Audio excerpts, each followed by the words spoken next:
안녕하세요. 반갑습니다. 이렇게 좋은 가을날 우리 귀한 우리 교회 여러분들을 만날 수 있음에 진심으로 감사드립니다. 우리 목사님이 소개해 주신 것처럼 저는 기장 여신도회에서 여신도 평신도들을 교육하기 위한 여신도 교육원을 저희가 처음은 1965년도부터 만들어서 시작을 했고요. 현재는 그 한신대학원에 저희가 사무실을 두고 장기교육과 단기교육을 하고 있는 그런 기관이 있습니다. 거기에서 교육을 맡아서 운영하고 있는 그런 역할을 하고 있습니다. 초대해 주셔서 다시 한번 감사드립니다. 반갑습니다. 네, 지금 우리는 기독교 절기로 창조절을 보내고 있습니다. 너무 잘 아시는 것처럼 참 절기에 맞게 요즘 날씨가 굉장히 아름답고 좋습니다. 그쵸? 가을은 항상 해마다 맞이할 때마다 너무나 상쾌하고 우리를 기분 좋게 하는 것 같습니다. 저는 집이 월계동이에요. 멀지 않죠. 그래서 북서울 꿈의 숲에도 자주 가고요. 어제는 그리고 지난 주간에는 구리에 있는 동구릉에도 2번이나 다녀왔습니다. 오늘도 조금 걸으면서 교회를 왔는데요. 요즘 정말 뭐 하늘, 바람, 햇살 다 할 것 없이 정말로 완벽한 그런 날씨를 보내고 있습니다. 하나님 만드신 세상이 정말 아름답구나, 참 조화롭구나 하는 것들을 느끼게 하는 그런 날들인데요. 수요일에는 비가 온다고 하더라고요. 어떤 시인이 가을은 얼굴과 함께 뒷모습을 보여준다고 표현했던 시를 본 적이 있습니다. 여러분들도 저도 진짜 금세 지나갈 이 가을날을 잘 즐기면서 보낼 수 있기를 바라봅니다.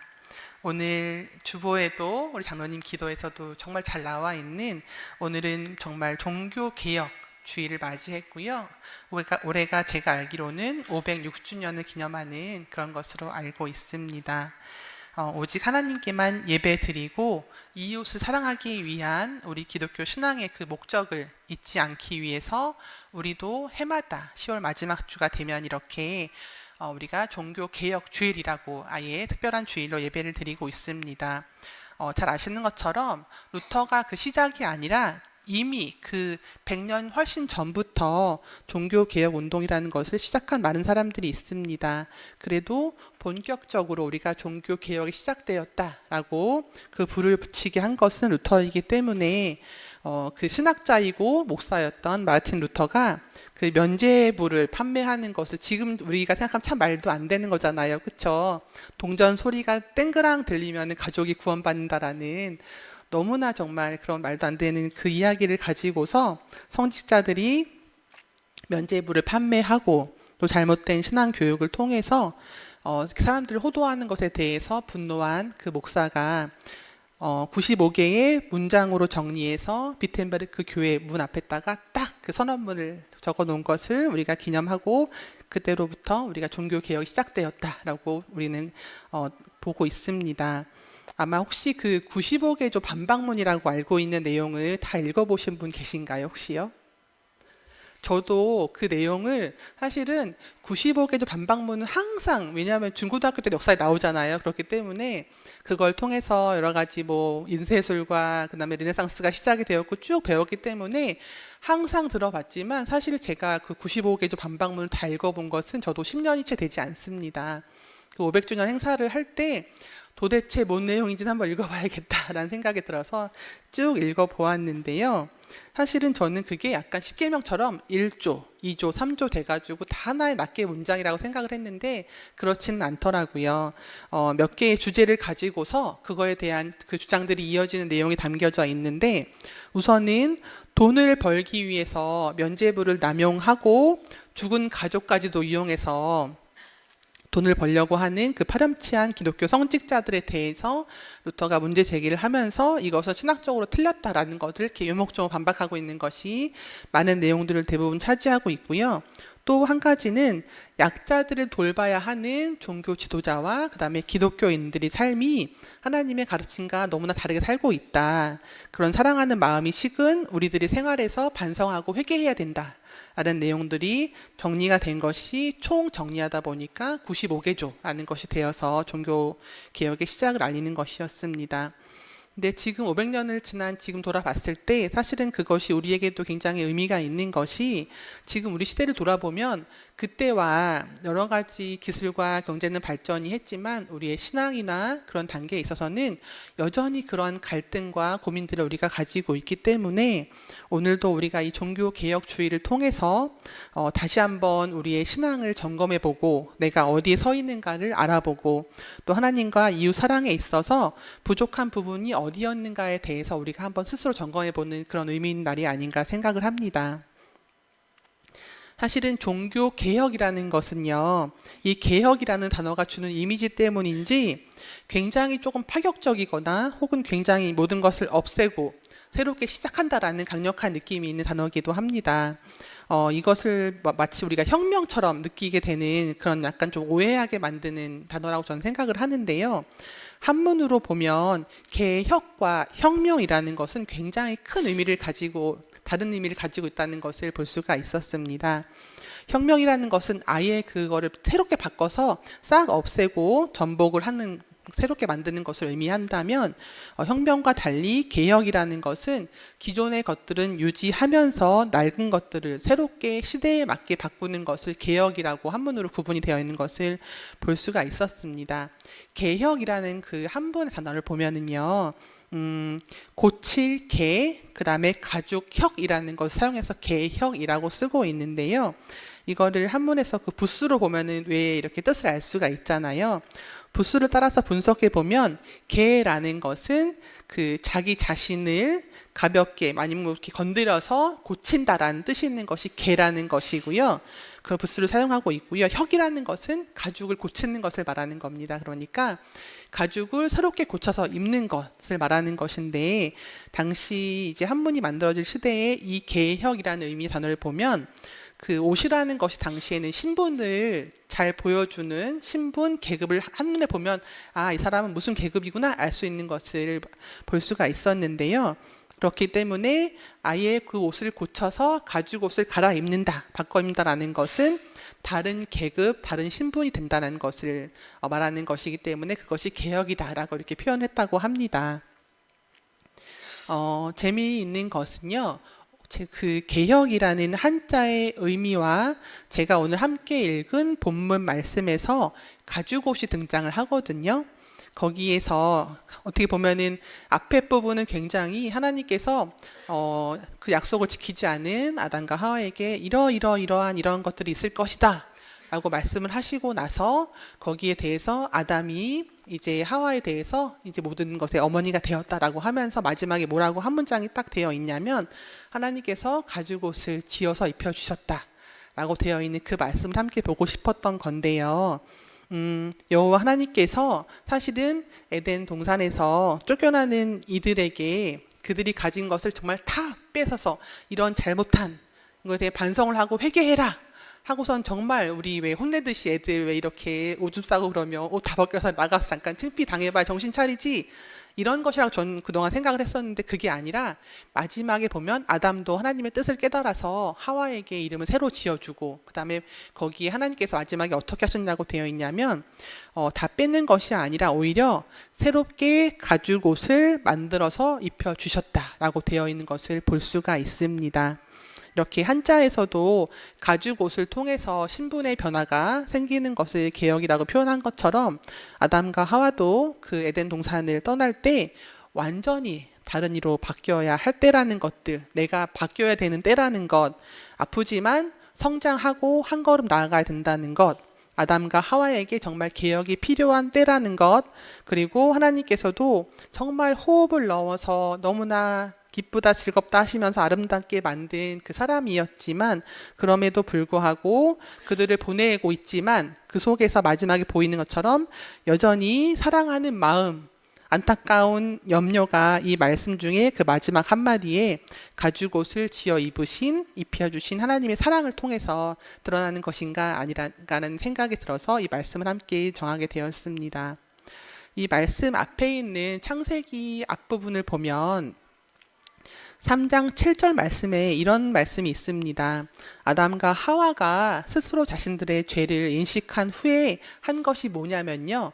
부끄러웠다라는 표현과 함께 무화과 나무 잎을 엮어서 스스로 옷을 만들었다라고 되어 있는 건 다 아시잖아요. 그렇죠? 우리가 어릴 때부터 교회 학교에서 맨날 배워서 잘 아는 이야기인데요. 거기서 무화과 잎을 엮어서 옷을 만들었다라고 하는 것을 그 히브리어 원어를 보면은 하고르라는 단어를 쓰고 있습니다. 근데 그것은 정확히 말하면 우리는 다 옷이라고 표현을 하지만 엉덩이 둘레를 가리는 정말 그 치마 같은 옷을 만들어서 얼기설기로 입었다. 부끄럽기 때문에 얼른 가리려고 했다라는 그 옷의 개념이 거기에 들어가 있는 것인데요. 그것에 반해서 정말 죄를 짓고 동산 밖으로 그 쫓겨내기 전에 하나님께서 밖으로 보내시기 전에 만들어 주신 옷은 이 히브리어에서도 케토네트란 단어를 쓰고 있는데요. 이 단어는 뭐냐면은 지금 우리가 사용하는 코트라는 단어의 원형이 되는 케토네트인데요. 이 뜻을 보면은 윗몸은 물론이거니와 하체까지 온몸을 감싸는 무릎까지 오는 긴 옷을 말하는 것이거든요.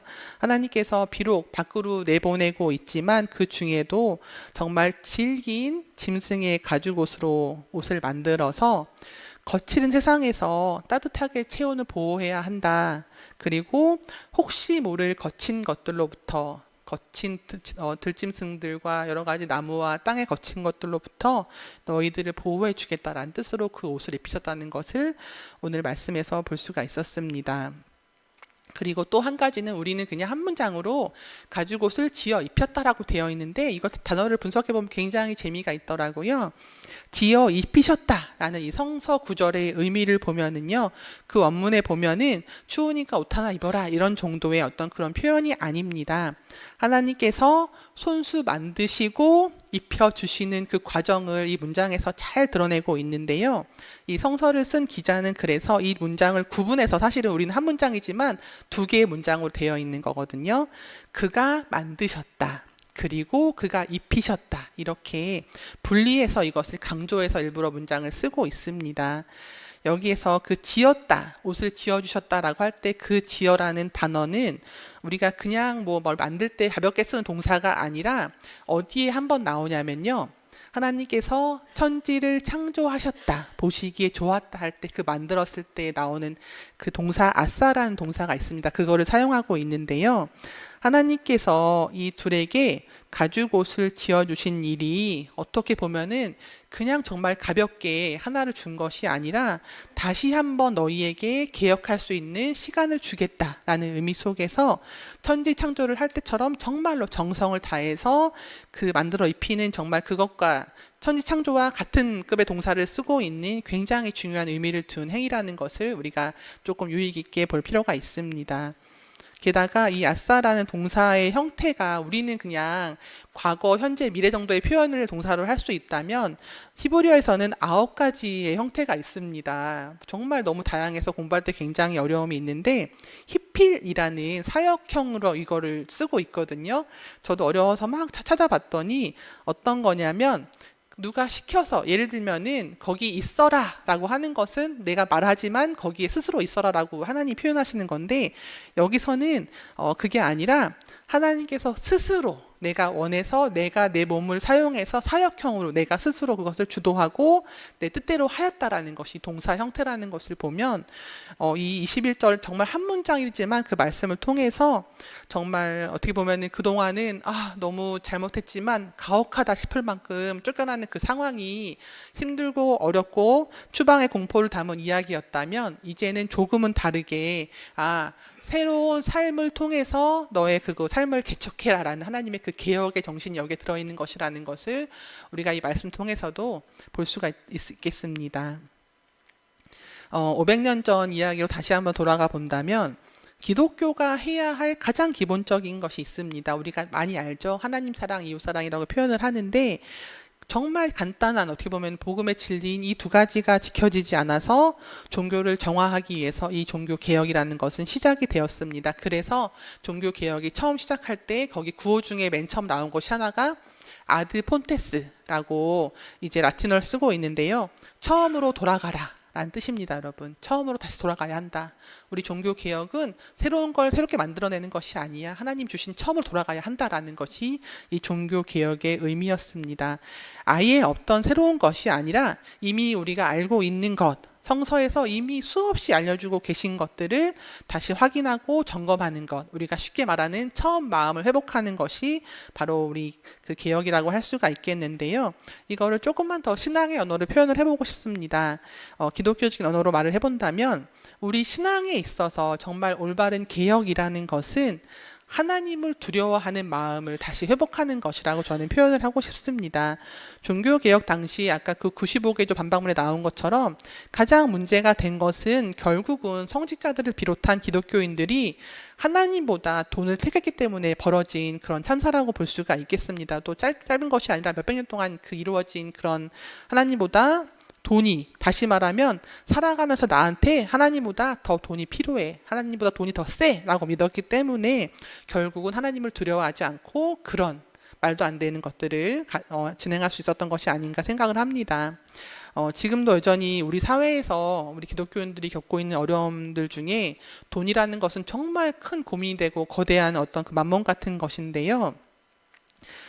우스갯소리로 굉장히 많이 하는 말 중에 제가 두 가지가 정말 기억에 나면서도 이걸 어떻게 반박할 수 있을까라는 고민을 하는 것이, 많이 들어보죠. 조물주보다 건물주, 이런 말 많이 농담으로 하고, 또 제가 너무 웃겼던 게 어떤 분이 천당보다 분당이 좋다 막 이런 말 농담을 우리 막 하잖아요.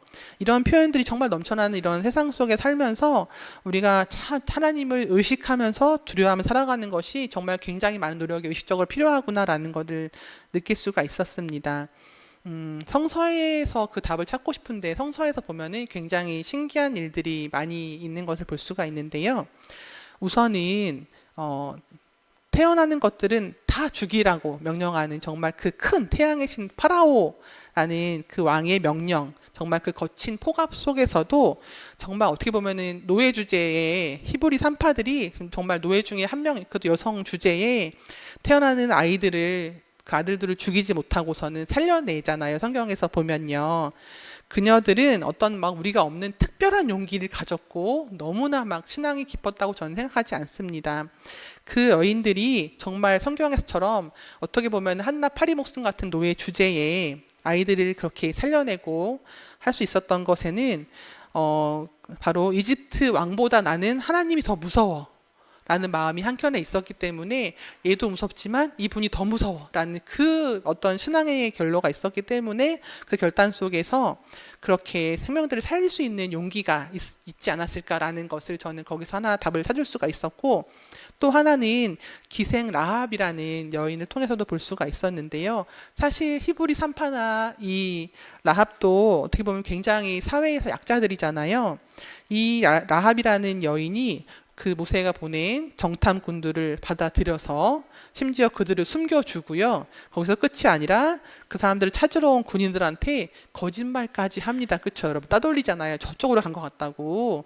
여기 사람이 이렇게 많은데 내가 어떻게 합니까? 근데 저쪽으로 간 것 같던데요. 이렇게 정말 능청스럽게 거짓말까지 하면서 자기의 죽음을 건 모험을 하는 것은 자신과 자신의 가족이 구원을 받을 수 있다, 하나님을 통해서 구원을 받을 수 있다라는 어떤 자기를 지금 죽일 수 있는 저 왕이나 혹은 그 군사들보다 나는 하나님이라는 신이 더 두렵다라는 그 마음이 있었기 때문에 가능했던 것이 아닌가 생각을 합니다.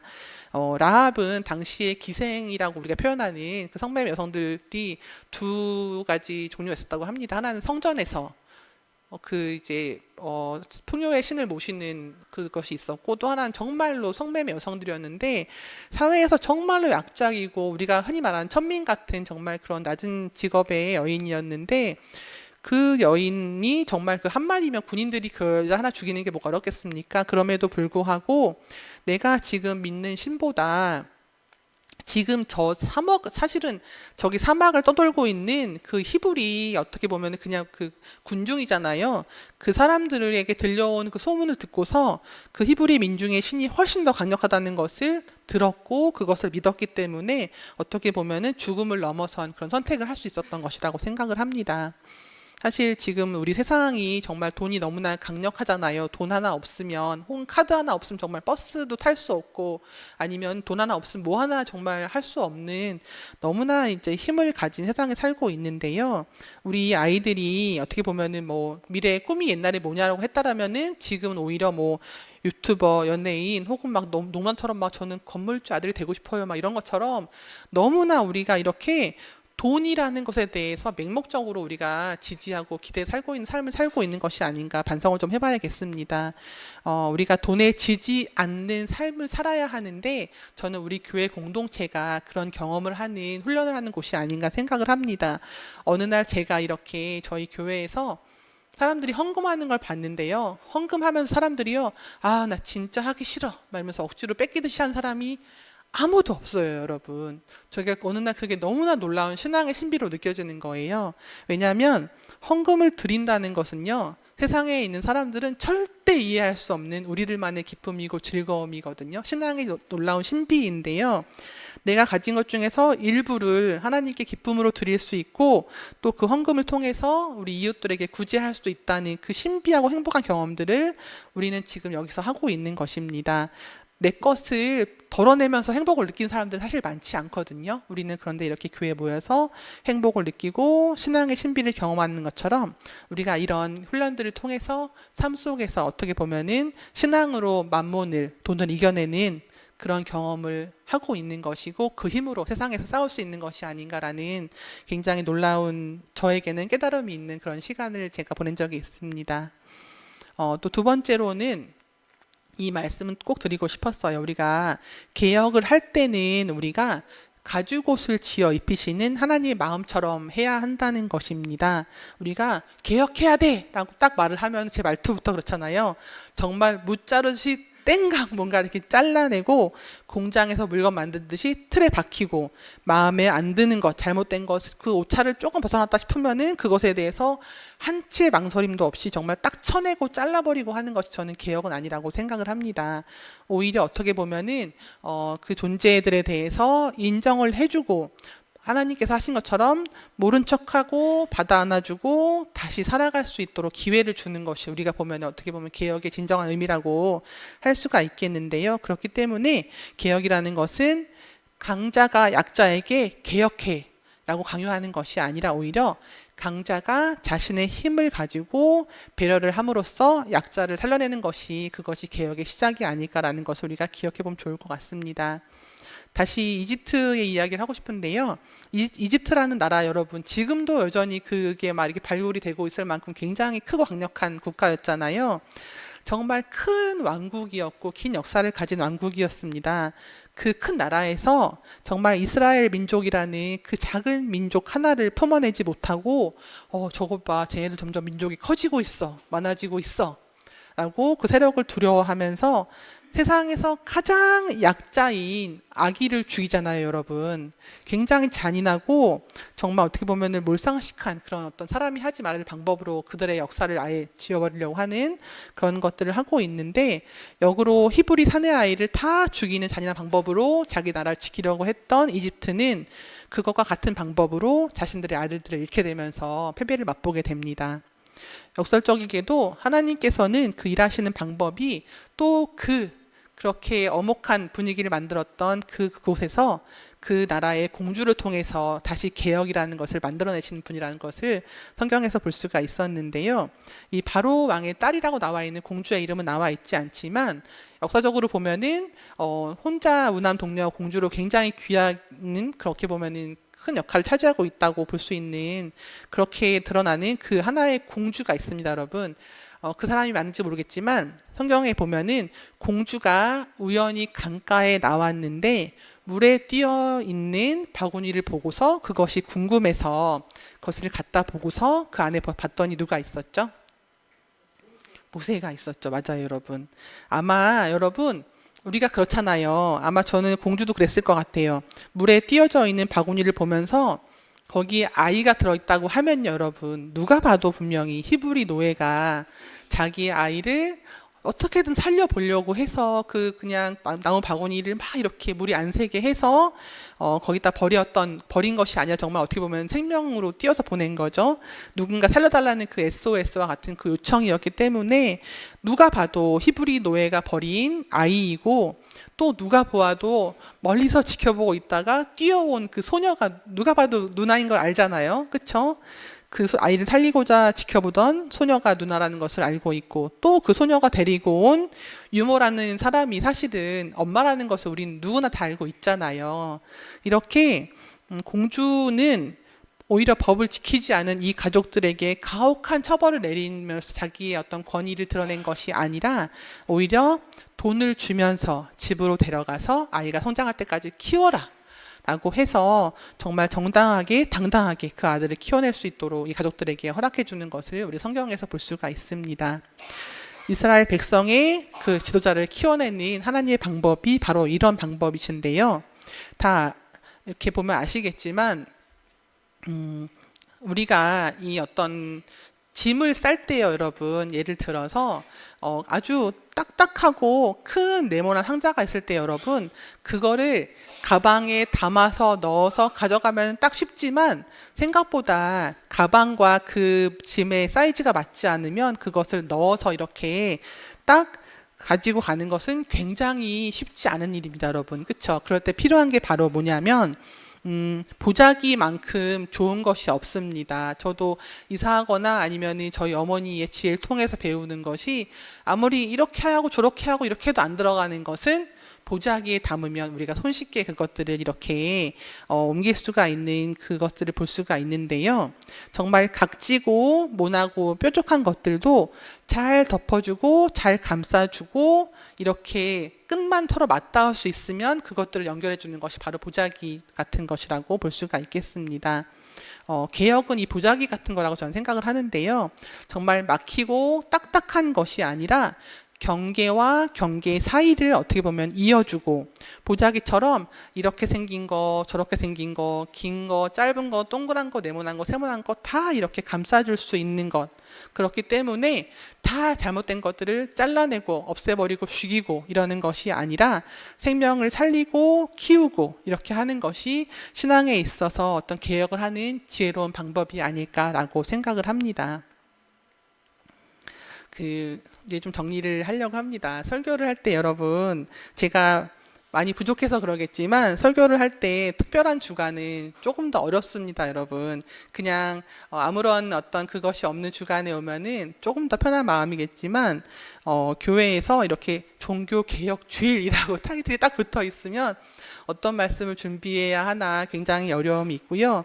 또 하나는 지금도 여전히 저는 조금 모르는 분들과 말씀을 나눠야 될 때는 떨리는 마음으로 사실 교회에 왔었거든요. 근데 딱 들어오자마자 너무 여기 지하 공간이 따뜻하고 찬양 소리가 너무 좋아서 마음이 이렇게 금방 풀리긴 했는데, 제 스스로도 굉장히 조금 어떤 마음으로 와야 되나 고민하면서 왔는데요. 오히려 저는 이번 주간을 통해서 제 스스로도 나에게 종교 개혁이라는 것이 무엇일까라는 것에 대한 정리를 할 수가 있었고, 또 어떻게 보면 이렇게 귀한 공동체가 이 제가 오고 가는 길가에 이렇게 한켠에 있었다는 것에 대해서 알 수 있어서 굉장히 감사하고 또 따뜻하고 의미 있는 그런 감사한 날이기도 합니다. 사실 제가 여러분께 지금 드리고 있는 이 모든 긴 이야기들은 제가 주보를 봤더니 여기에 있는 기도문 있잖아요, 여러분. 여기에 다 나와 있더라고요. 어떻게 보면은 그 오늘 설교의 결론은 이미 주보에 있는 것처럼 우리가 하나님의 말씀을 사랑하고 그 말씀을 가장 귀하게 여기고 하나님을 존경하는 것, 그렇기 때문에 너무 존경하고 그분을 따르고 싶기 때문에 우리가 그 말씀에 합당한 삶을 살고 그 말씀을 행동으로 옮기는 그것이 우리의 삶이 되면서 하나님의 뜻을 이 땅 위에 이뤄가는 것이 우리가 정말로 해야 되는 역할이고 신앙의 근본이고, 이것이 우리가 종교가 향해야 되는 그 지점이라는 것을 오늘 목사님이 준비해 주신 이 기도문에 너무 잘 나와 있습니다. 이처럼 사실 개혁이라는 것은 다시 처음 이야기처럼 없던 것을 새로 만들거나 있는 것을 완전히 없애버리는 것이 아니라 오히려 있던 것을 새롭게 만들어 가면서 우리의 신앙을 우리가 계속해서 처음으로 회복해 나가는 것이 바로 개혁이라고 할 수가 있겠습니다. 그리고 여기에 제가 한 가지만 더한다면 앞에서 나눈 이야기처럼 교회 개혁교회 전통을 따르는, 우리는 어떻게 보면은 장로교지만 리폼드 처치라고 해서 개혁교회 정신을 따르는 신학을 우리가 배우고 있습니다. 이렇게 개혁하는 전통을 따라서 신앙생활을 하는 우리들에게 개혁이라는 말은 너무나 익숙하기도 하지만 그 500년 넘는 그 전통이라는 것, 어떻게 보면 딱딱하고 어떻게 보면 강력한 변화, 변혁이라는 이미지가 그 속에 함께 있기 때문에 우리가 우선 딱 그것을 개혁이라고 딱 받아들였을 때는 굉장히 그 어떻게 이미지에 갇혀버릴 때가 많이 있습니다. 그래서 어떻게 보면 너무나 부담스러운 과거에 있었던 옛날 이야기로 그게 남아버리거나, 혹은 또 이렇기도 합니다. 저도 그런 실수를 많이 하는데, 나는 아니지만 너 개혁해야 돼, 당신 바뀌어야 돼, 이렇게 하면서 그 대상이 내가 아니라 상대방을 향해서 갈 때도 많이 있는데요.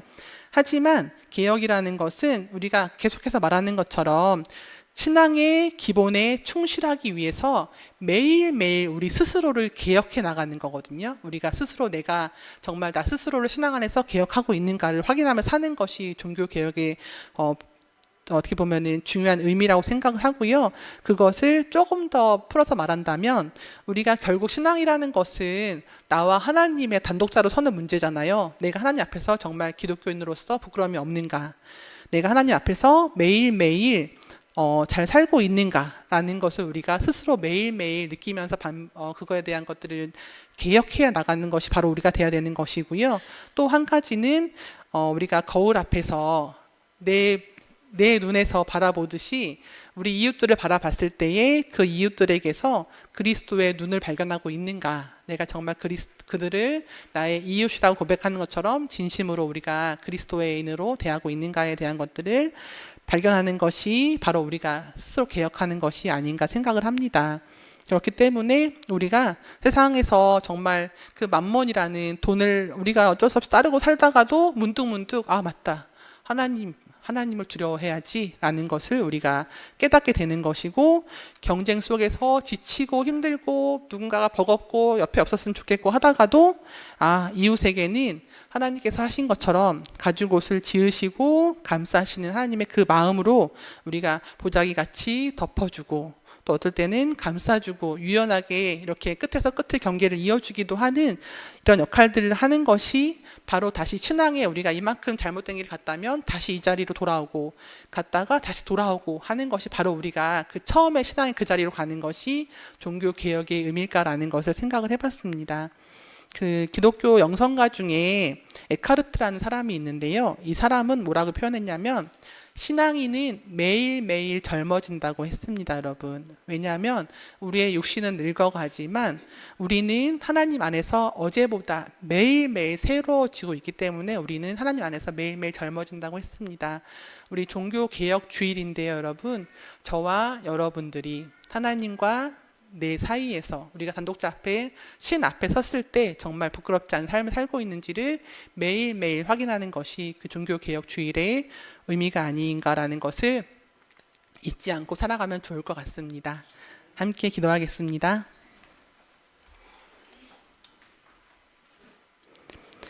하나님, 평안함이 없는데 평안하다, 평안하다 외치면서 돈을 받고 구원을 팔던 성직자들과 가난한 이들을 보고도 본체 만체 지나치던 기독교인들을 향해서 그것은 잘못되었다고 외치면서 기독교를 개혁한 그 신앙운동이 어느새 500년이 지나서 오늘도 우리가 함께 그 의미를 되새기고 있습니다.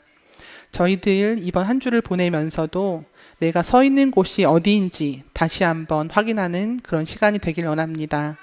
하나님 사랑, 이웃 사랑의 그 주님의 크신 명령을 기억하면서 만몬의 어두운 세상 속에서도 하나님을 두려워하고 복음의 빛을 따르며 살게 하시고, 때로는 우리가 신앙의 도를 벗어나는 일을 맞이할 때는 정말 단호하고 분명하게 거절할 수 있게 하시고, 약자에게는 하나님과 같은 어머니와 같은 마음으로 그들을 가죽 옷을 지어 손수 입히신 그 마음처럼 그들의 삶을 새롭게 시작할 수 있도록 응원하며 살 수 있도록 주님 도와주시옵소서.